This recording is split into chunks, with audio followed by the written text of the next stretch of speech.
My name is Kristin Rice. I'm a lifelong kidney patient and a volunteer with Renal Support Network, and I'm going to give you a glimpse into my life as a patient on peritoneal or PD dialysis. What I'm about to share with you is not medical advice. It is my personal journey, my personal experiences that has been informed by my medical team and other tips and tricks that I've learned from my fellow kidney patients, and it's just my experience. So the first thing I'm going to show you are my medical supplies that I use for dialysis. This right here is my stack of fluid boxes. As part of my peritoneal dialysis treatment, I have to order supplies on a monthly basis, and these boxes here are the fluids that I use in my dialysis cycler. So as you can see, they don't take up a ton of space. This is about 3 weeks worth of treatment, and I know I have another delivery coming in about a week, so that will get me through my month until my next round of supplies show up. One of the things with managing home dialysis is that you have to order your supplies month to month, and it can be a little overwhelming, especially when you're first starting out and a lot of boxes and a lot of supplies show up. But after a while, once you and your doctor figure out what your prescription is going to be, what works best, what fluid solutions and strengths and sizes, and how much time you need either with the manual process or on the cycler, it all becomes really manageable, and you'll find that you get down to just what you need in terms of supplies, and it doesn't take up a lot of space. But that initial delivery can definitely be a little overwhelming because you're getting a little bit of everything because you're not quite sure what you're going to start with and what you need, and there's just a lot. It's in terms of a startup. So if you follow me over here, this is my extra supply closet. This is where I keep the supplies that I'm not using quite as often. So for example, there's an IV pole in there. There's a medical bag that I use when I travel. There's also some different boxes of solutions. Some of those boxes are a lesser strength dialysate or solution that I don't use on my cycler night to night, but were supplied to me with that initial setup delivery. Some of them are manual supply boxes, which I use in case I have a power outage or if for some reason I need to do a manual fill and drain versus working off the cycler. So as you can see, it doesn't take up a ton of space to store my dialysis supplies now that I've been doing it for a while and I know exactly what I need.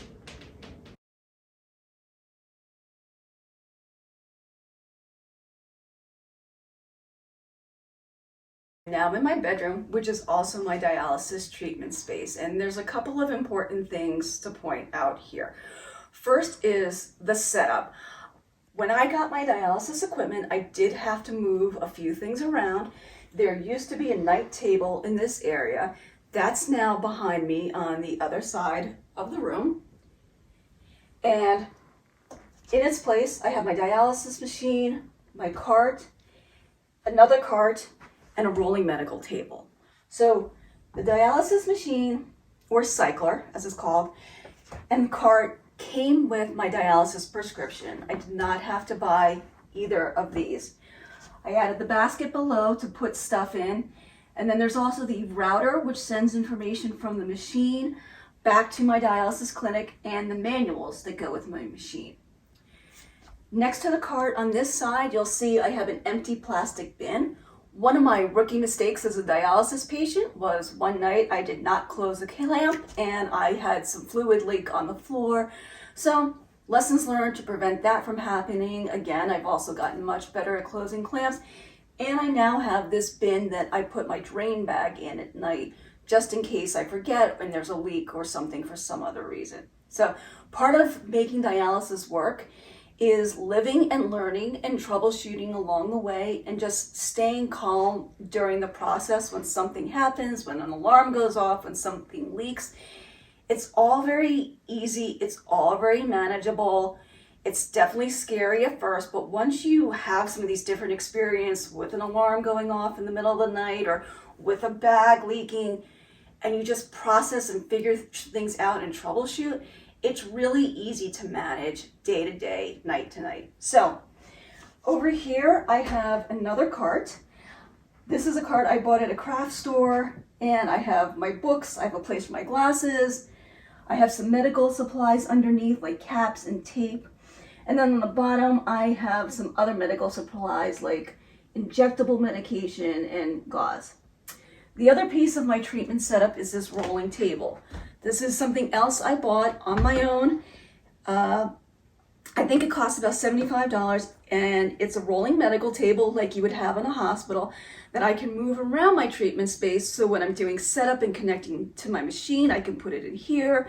If it's in my way and I'm cleaning or doing something else, I just roll it to another area. So these two things were both inexpensive and very useful to have, and they've just made my life easier and my dialysis setup work for me. Neither one of them is required. It's just things I have found convenient for doing my personal treatment. So this is the Baxter machine. Oh, the other thing is Renal Support Network has a handy map tool, a handy layout tool that you can use to help figure out your space for both setting up your dialysis equipment and storing your supplies. It's on Renal Support Network's website, and it was one of the tools that I used when helping to think about this space and how to set up this space. So that's another good resource from RSN. So this here is my cycler. This is Baxter. This is what I connect to every night to do my dialysis treatment. I have tubing that connects from the machine to me, and I've got enough tether in this space with the help of the tubes coming from the cassette and an extension cable to walk from here back and forth to my bathroom and back to bed. So this is really all the space I need to do my dialysis treatment. It's not a lot of space. It doesn't take up a lot of space. This cart is totally optional. If I didn't want it there, I could have the machine right next to my bed. The machine does not make a ton of noise. I sleep through it every night. My husband and our dogs sleep through it every night. And there's really only been a handful of times where an alarm has gone off in the middle of the night and I've had to troubleshoot or something, during the evening. So it's pretty quiet. It doesn't take up a ton of space. And I've got just enough that I can walk around, go into the bathroom, get into bed, and I do my treatment overnight. So about 20 minutes before I'm ready to go to bed, I come upstairs, I set things up, hook up the machine, and then I go to bed and I sit and I read and I sleep, and my treatment runs overnight. Okay, so bedtime, getting ready to start my treatment, that means I have to set up my machine. So I've got the Baxter here, it's turned on. I've got a bag of fluid on top of it. It is a 6,000 milliliter bag, 2.5 dextrose solution, and it expires in August. So I am good in terms of my fluid. And for my prescription, this one bag is enough to get me through the 2 cycles I need to run overnight. Next, drain bag to collect the fluid that I give off. Clamp this, put it in my little bin, and then I've got the cassette, which is what loads into the machine and sits on front of the machine. So to prep my cassette, open it up. I like to put a little piece of tape across the top of my cassette. The very first night I was doing dialysis, these different tubes fell out, and I was just scared and worried that I wasn't going to be able to do this at home, and alarms went off in the middle of the night. So the next night, when I was a little calmer and, better headspace, I was like, what can I do to prevent this from happening again? And the answer for me is this tape that I get with my dialysis supplies. I put a little strip across, and that keeps everything from accidentally falling out, and then I can control which tube I need when. The other thing I like to do as part of my setup is to close all of my clamps before I put it on the cycler. So to set this up,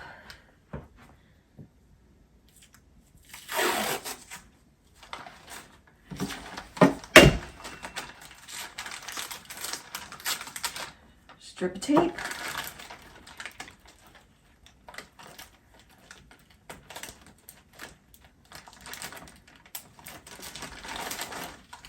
So I got my tubes are taped. I'm going to press start on the machine. It's going to tell me to load the set, which is what this is, the cassette. Pop it in. Shut the door. And we're good there. Untangle the tubes. Put this on front. And then from here, I can start connecting everything. So, work outside in, the outside tube.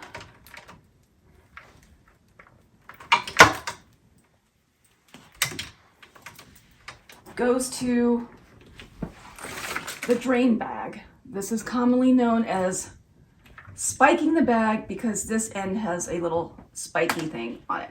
Pop the caps, connect. That's done. Next up is to connect my red clamp, which goes to my drain bag. So, clamps open, pull the green indicator. This just tells me what kind of fluid, what strength of dialysate I'm using. Pop that,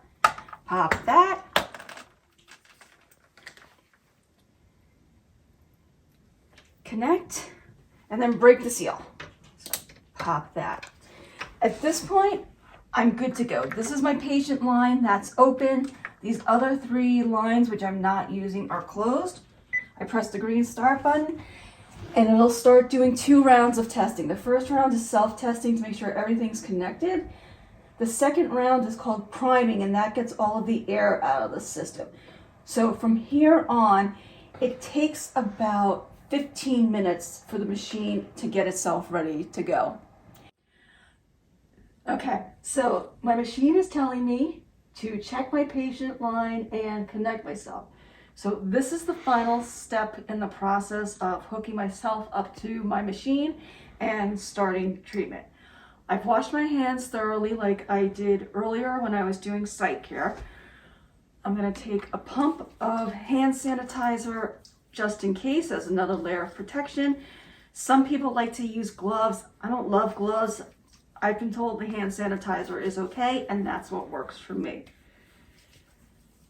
So I'm going to pull out my patient line and connect it to my patient extender. And this gives me enough tether that in my case, I can walk back and forth from my bed to my bathroom and get around my bedroom space for the evening. So pop the cap,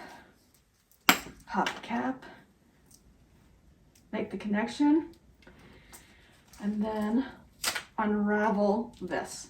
One night I was not careful unraveling this. I actually got myself into a literal knot. I had to disconnect, cap the line, reconnect. It was fine, and it was just another lesson learned on this journey. So my line is unraveled, it's connected to the machine. Now I need to connect the line to myself and my hub. And this is where it gets really important and why I'm wearing a mask, because this here is the direct access point into my body and what I am trying to keep from getting infected. So I've got a piece of gauze that was soaked in this disinfecting solution, and I am going to scrub my hub.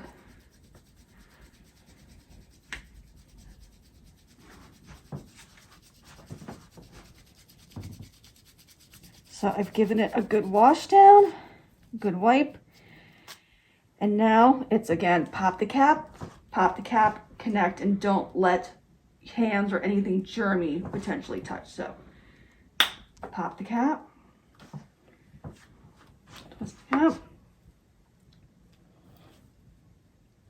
That's it. Now I'm connected. I can take off my mask because I'm connected.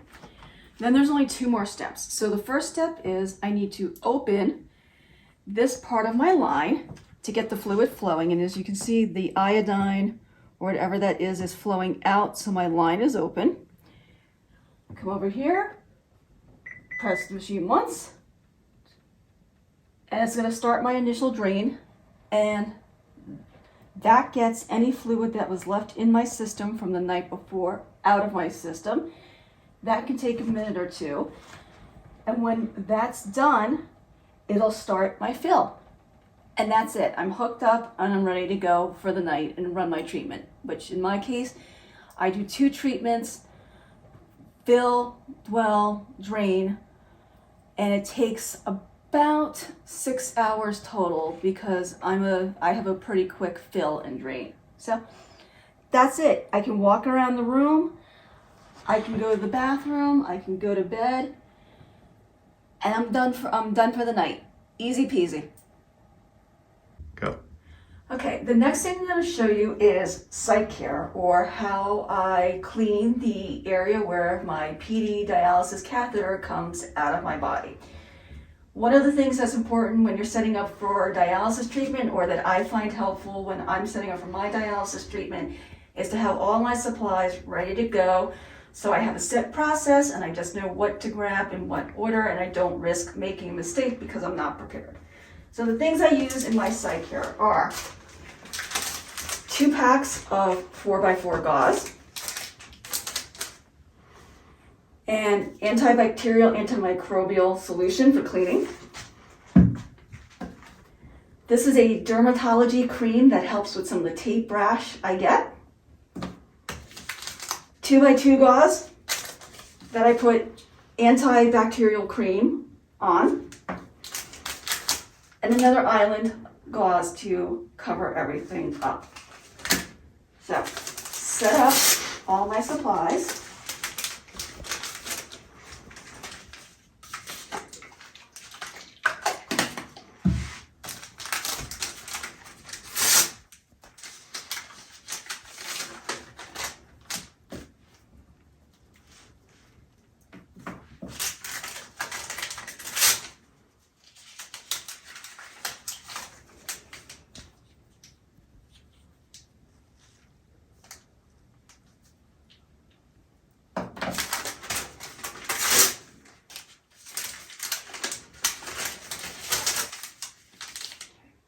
Everything's set up.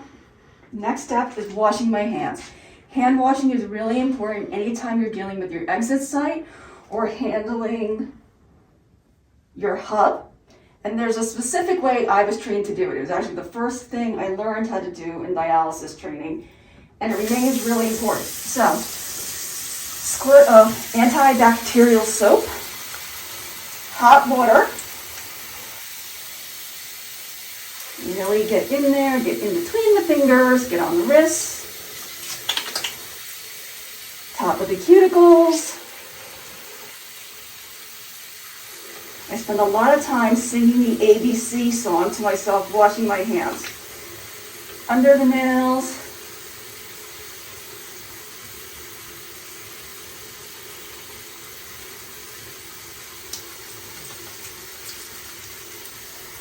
Rinse.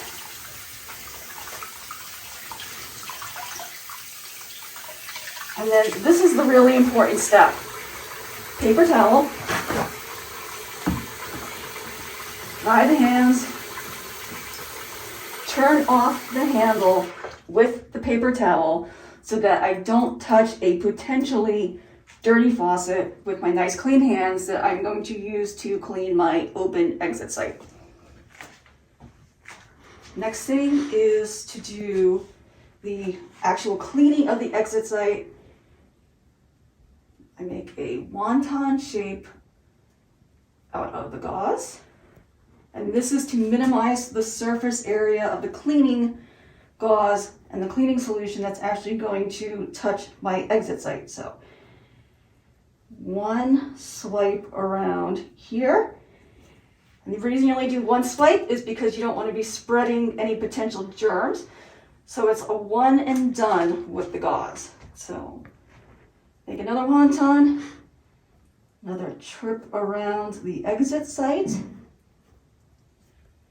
drop it. Do the same thing with a gauze to dry it. Make my little wonton.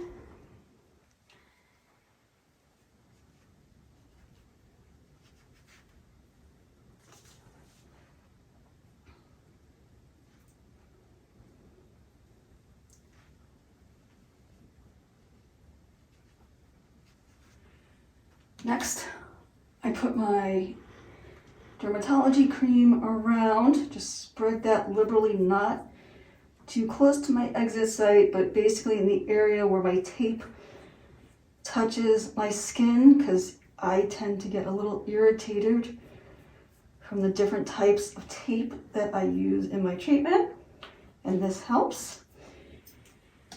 Next, I take the 2x2 with the antibiotic cream, smush that around a little bit, and this goes right over my catheter. You can see where there's the split in the gauze, that goes there. Take the island, put this on over it, press that down, and that's that. That's site care. Only takes a couple of minutes, but it's super important to have a process and to try and maintain, as sanitary and as clean a space and a process as possible, because you are dealing with an open site. So that's how I do site care. Something else to note, everybody's site placement is going to be a little bit different. Mine is a little low and to the right. I know other people may have it higher based on where theirs is placed and who placed it. I've heard surgeons versus radiology, when they place it, can have different positioning. So there's no one set place where a PD catheter has to go. This just happens to be where mine is. It works, and it's caring for it. I do this every day. Takes, as you see, about 5 minutes. Super easy. Overall, it's been a year since I started my dialysis journey, and I've learned a lot during that time. Before I started dialysis, I was absolutely terrified of it, and I completely resisted it until my body quit on me and left me no choice but to start treatment. What I've learned since then has been it's really not bad as I was expecting. It's very manageable. It takes a couple hours at night. More than anything, it requires a lot of planning. I need to plan a half an hour in the morning when I get up to take care of tracking my vitals, taking down my equipment, and cleaning things up and doing site care. Same thing in the evening. I have to plan about an hour to set up, let the machine prime, hook myself up before I go to bed. I work full time, which is one of the things I'm able to do on dialysis. And on the days when I go into my office, since I have about an hour commute, I often have to back into an early bedtime so that I have extra time in the morning to get myself ready, take care of my treatment, and then start a normal routine to get myself up and out the door and presentable to go into the office. For the most part, I still go out with friends, and I've even done a little bit of traveling. I haven't tried flying yet and having my dialysis supplies shipped to different places across the country, but I have done a number of different road trips within driving distance, long weekends, some short business trips, where I pack up my machine, I pack up all my supplies, and I take it with me for a couple days and set things up in a hotel room. So travel is definitely possible. Right now, I'm just more comfortable doing things that are within a short drive. Other things I've learned about dialysis that I was worried about before I started are the involvement of my pets. I have 2 dogs, and I was really worried before I started treatment that they wouldn't be able to sleep in the bedroom with me at night. And that absolutely hasn't been the case. My doctor advised that, they shouldn't be in the room, and no one should be in the room when I'm connecting and disconnecting myself and my catheter is open at any time. But once I'm hooked up, my pets are allowed in the bedroom with me. They still sleep with me at night. And that's been a pleasant surprise that I really wasn't expecting before I started treatment. In terms of things I like and dislike about it, I like the fact that I can still live a relatively normal life while doing my medical treatment. I have 2 appointments a month with my dialysis clinic, one to get my labs drawn, and then one a couple of weeks later to review those results with my medical team, which is my doctor, my nephrologist, my dialysis nurses, the dietitian, the social worker. So 2 standing appointments a month, very easy to plan for, very easy to manage, And then of course, as a kidney patient, there are the other one-off appointments that come up along the way. Other good things about dialysis, I can do it on my time, my schedule, it is portable. So that works for me as well. I still go out with friends. In terms of my diet, having done a renal diet for a long time and now doing a dialysis diet, I actually find that I have more flexibility in what I'm able to eat because the dialysis machine is pulling out a lot of the toxins that were being held in my system previously. So one of the things I actually really enjoy about dialysis is that it does get the toxins out of my system, and I'm able to eat more of the foods I enjoy, such as higher potassium foods like chocolate, like tomatoes, and a few other things that I was really restricting and watching closely before. I have a little bit more flexibility with that. I still go out to eat with friends. I still, have fancy meals with friends, which I enjoy, and cocktails. I'm able to drink alcohol socially. And I manage all that closely with my team with the goal of I'm still living life and enjoying my friends and my family and other things while I'm doing dialysis. This is supposed to let me live and let me enjoy things and live as close to a normal life as possible while I wait for my transplant, which is something I'm still very much pursuing. I have been listed on the transplant list. I am actively looking for living donors. So I'm not doing dialysis as an alternative to a transplant. I'm doing dialysis because I couldn't get a preemptive transplant in time. And this is letting me live a healthy life while I continue the search for a living donor and or wait for a deceased donor to come up. That said, it's not perfect. Nothing is, and there are certainly challenges that come along with this lifestyle. One of the things I struggle with is constipation and weight gain. Constipation can be a side effect of dialysis treatments for some patients. It's something I've personally struggled with and that my medical team is working with me on. So I tend to have weight fluctuations which affect the way my clothes fit, which if I'm home and able to wear comfier clothing with stretchier waistbands, it's not a problem. When I want to go into the office or I need to look a little more professional and adult, I have had to go up a size in some of my pants, some of my skirts, some of my work attire, so that I have extra room to account for any weight I might be holding at certain points and the placement of my port. The other thing that can be a little bit challenging is the loss of spontaneity that comes with dialysis. Again, there's a lot of planning, not necessarily hard planning, but planning that comes with being on PD dialysis. So I can't just fall asleep on the couch with the dogs and stay there all night and wake up at 2, 3 o'clock in the morning, because that will mess up my treatment schedule. I have to be purposeful and back into things like bedtime and be mindful of the fact if I'm getting tired on the couch, it's time for me to go upstairs, hook up, and get in bed and do my treatment. So those are all little things that I would say have been challenging about dialysis. But overall, it really hasn't been bad. I had a wrist surgery over the course of the past few months. My husband was able to easily learn how to hook me up, disconnect me, set up the machine, do all those things. So as much as I like to do everything myself, it was also easy enough for a member of my family to learn and to help with. I have other care partners who help me out when I'm traveling on business and things. And they've also very easily learned how to help me set up my machine, how to lift things, move things around, set up a hotel room so I can go out and live and do those normal things that I enjoy, like being with people and going out for work dinners and, maintaining my status as a working professional. So all those things that I was doing before dialysis, I'm able to do on dialysis. It just requires a little bit more thought, a little bit more planning. So I hope you've enjoyed this little day in the life of a dialysis patient and learning a little bit more about me and my story.